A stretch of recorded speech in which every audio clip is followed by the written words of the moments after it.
Hello everyone and welcome back to our new video. Well, if you want to reuse a page layout without starting from scratch, the application a page in Webflow is the fastest way.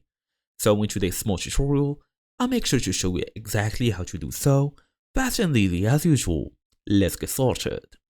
Well, first and first, open your device, make sure you are fully connected to the internet, go and look for Webflow in your favorite browser.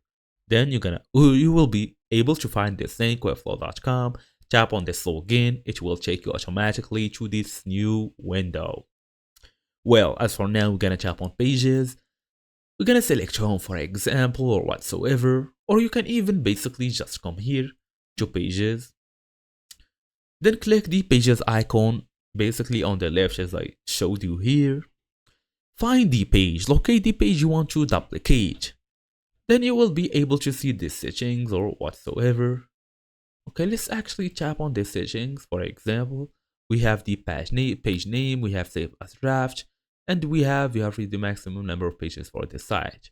So we also have this copy button, for example. Okay, let me delete one for you guys so we'll be able to see. Okay, so for example, okay, let's try and actually take this one off. So we're gonna tap on this.